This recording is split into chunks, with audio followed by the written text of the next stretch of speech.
Boa noite, meus amigos, tudo bem com vocês? Vocês já vão entender por que eu tô com esse livro aqui do Bechara, certo? Na última aula, nós falamos sobre as funções da linguagem.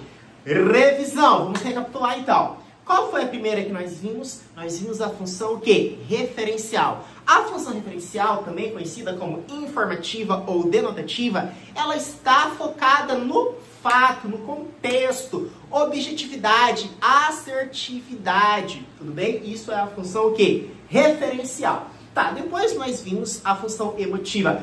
Emotiva, eu.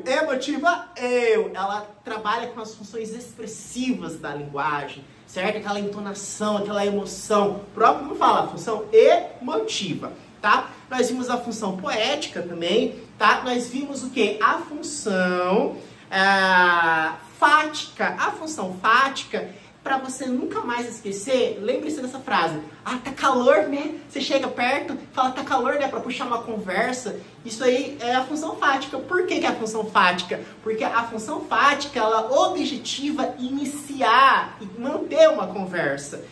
Ela é muito comum na linguagem verbal, na linguagem oral. Entretanto, na linguagem escrita, você pode constatar a presença da linguagem fática. Quando pega lá a revista Veja, aquelas páginas em amarelo lá, bem no meio lá, tem o olho de entrevista, né? O lead lá.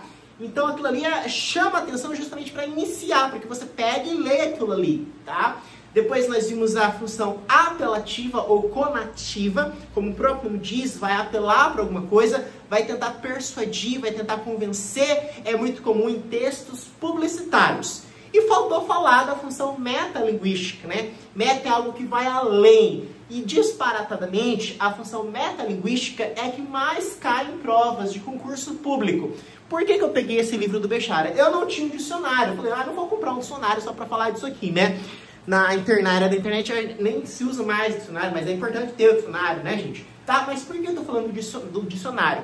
O dicionário é, por si só, um exemplo belo de função metalinguística. Por quê? Porque no dicionário a gente tem uma palavra explicando outra palavra. Um texto autobiográfico também você verifica a função metalinguística. Por quê? Por exemplo, nesse poema aqui do Fernando Pessoa, só vou ler quatro partezinhas aqui, ó. Autopsicografia. O poeta é um fingidor, finge tão completamente que chega a fingir que é a dor que deveras sentes.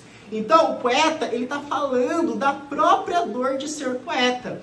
O Drummond, gente, também, ele tem um poema dele chamado Oficina Irritada, em que ele critica o soneto. Não é que ele critica o soneto, perdão. Ele, por natureza, o Carlos Drummond de Andrade, lá na literatura, né, que a gente vê lá na literatura, ele fala que ele não gosta de soneto. Por quê? Porque o soneto é uma estrutura muito engessada, que limita a espontaneidade do escritor. O soneto é uma estrutura em que eu tenho 2 tercetos e 2 quartetos. 2 tercetos porque eu tenho duas estrofes de 3 versos. E 2 quartetos porque eu tenho 2 estrofes de 4 versos. Ele acha que isso é muito engessado. Então, nesse poema, Oficina Irritada, ele fala do ato de fazer o soneto, mesmo não gostando disso. Entendeu? Então, isso aí é uma forma... aí a gente verifica a função metalinguística. Gente, quando a gente fala da função metalinguística, ela vai unir mais de um elemento da linguagem. Quais são os elementos da linguagem? Nós temos aqui a mensagem, é um elemento da linguagem, certo? A gente vai ter o emissor, o receptor. O emissor que emite, o receptor que recebe. A gente vai ter o código e a gente vai ter o quê? O canal, tá? Então, o que acontece? Ó, metalinguística. Há uma relação entre mais de um elemento, certo? O dicionário é sempre metalinguístico, tá? Se vier lá uma questão no concurso público, o texto da prova de língua portuguesa, lá de interpretação, o assunto for concurso público, isso aí é claro, tá bem na cara que tem uma função metalinguística. Por quê? Porque o canal, o que é o canal? O canal de veiculação, que está emitindo a prova, né? A mensagem é o quê? Concurso público, então coincide. Então eu tenho mais de um elemento da linguagem aí, tá? Então, olha só, uma palavra explicando outra palavra. O código é a língua portuguesa. A mensagem é a língua portuguesa. Aqui, exemplo, texto autobiográfico. O emissor é o autor. A mensagem fala de si mesmo. A gente falou do autopsicografia, do poema do Fernando Pessoa. Tá? Aqui, Drummond falando do soneto. Código, língua portuguesa. A mensagem é o soneto. Lembra? Vocês se lembram daquele programa que tinha na Globo, o Video Show? É um programa, né, de televisão falando sobre a própria televisão, né, sobre as novelas, sobre os programas. Então, o canal é a televisão, certo? A mensagem é a televisão. Tá, aqui tem mais um exemplo que fala assim, ó, ao escrever essa carta, quis mostrar para você que tem a intenção de ser uma pessoa melhor. Essas palavras, então aqui, gente, nós temos uma referência metalinguística, tudo bem? Porque fala do processo de produção de uma carta, que é o código, tá? Pessoal, intertextualidade. Inter, entre. Textualidade, textos. Então, a interpretação correta de um texto torna-se dependente do conhecimento prévio de um outro texto.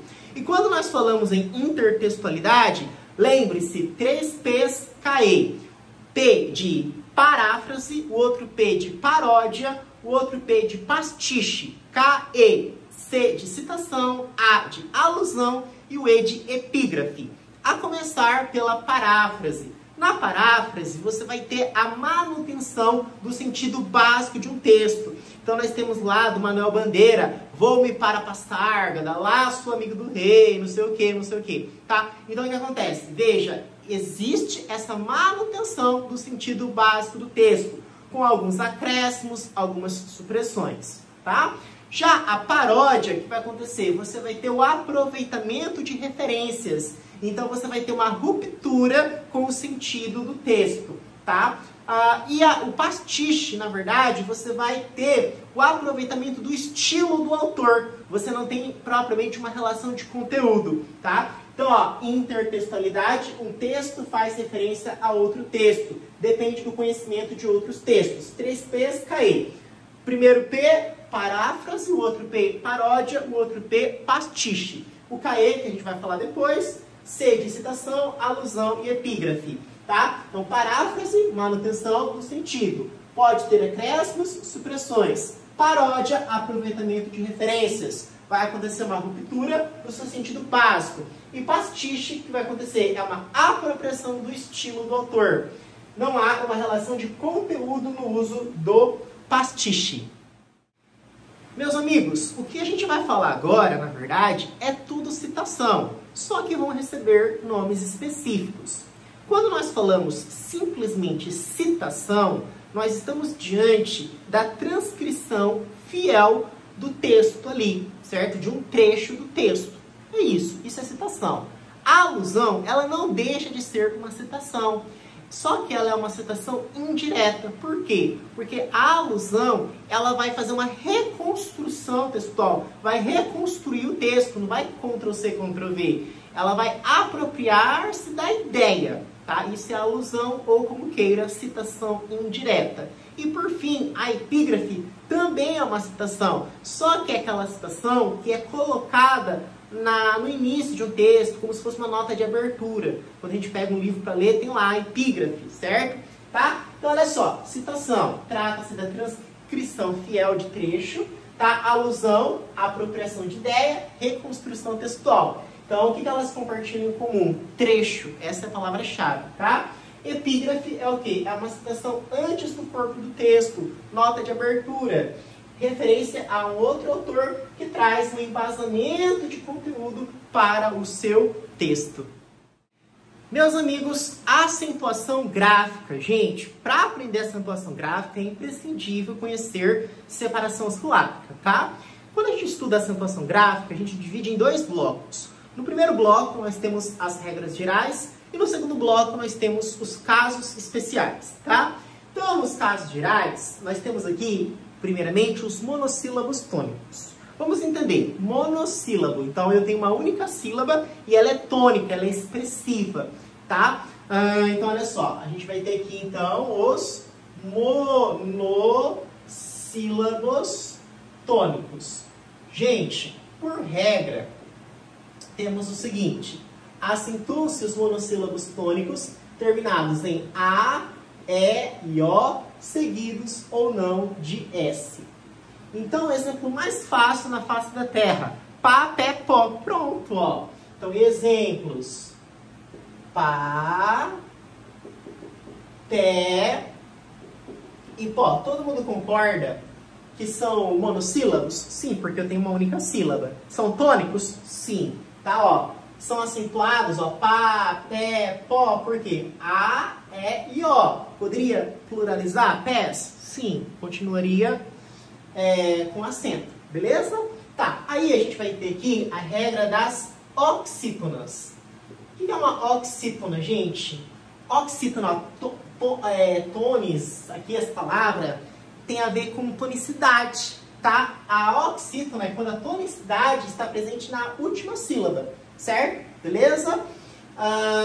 Então, só colocar aqui pra gente não esquecer, ó. Quando a tonicidade estiver onde? Na última sílaba.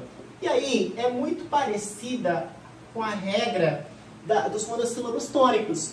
Você vai continuar tendo isso daqui, ó, acentuam-se as oxítonas terminadas em A, E e O, seguidas ou não de S, só que você vai colocar aqui o em de amém e o ens de parabéns, tá? Então, por exemplo, ó, vamos pegar 3 exemplos para a gente entender. Um daqui, e um daqui, e um daqui, tá? Desses 3, eu vou pegar com a terminação E. Eu vou pegar café porque eu gosto de café. Café. Por que café tem acento aqui? A sílaba tônica é qual? É a penúltima ou é a última? Você fala café, ou você fala café. Você fala café. Então a sílaba tônica é a última, certo? E por que ela é acentuada? Porque ela termina em quê? Em E, ó. Acentuam-se as oxítonas terminadas em E.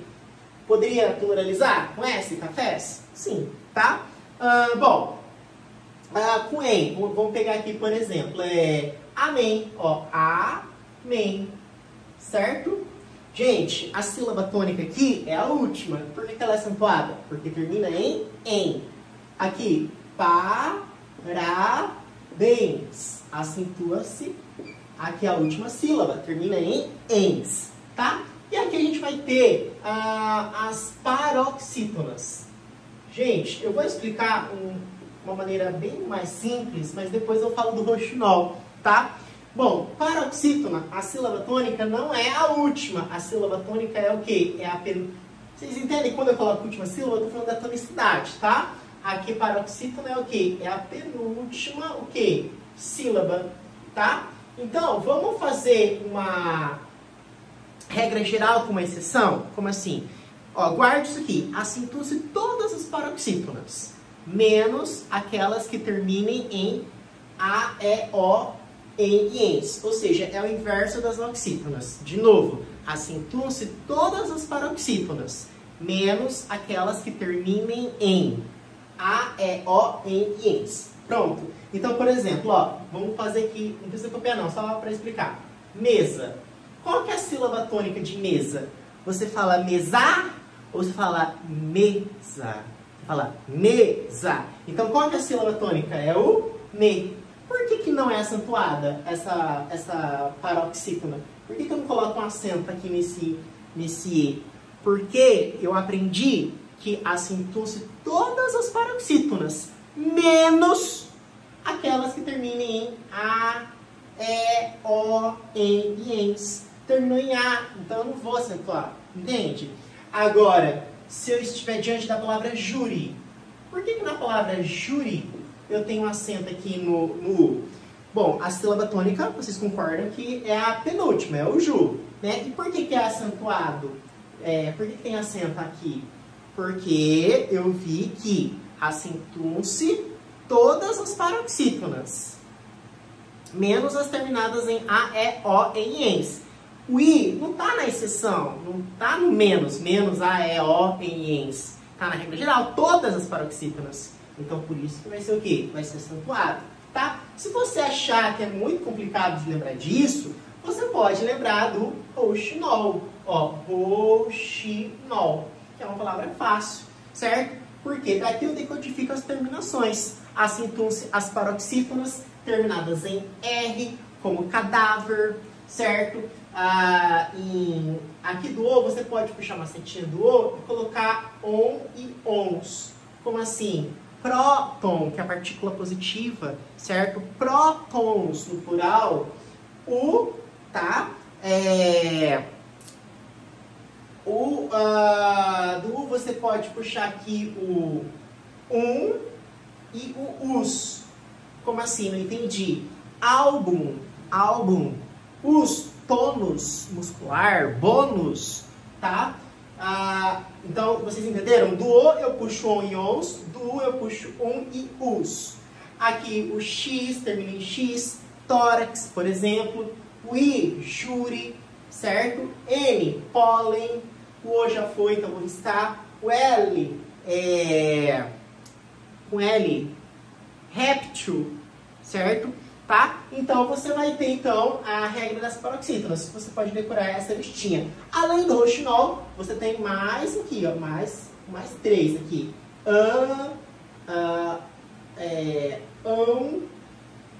E aqui você vai ter ditongos. Ditongos crescentes e ditongos o quê?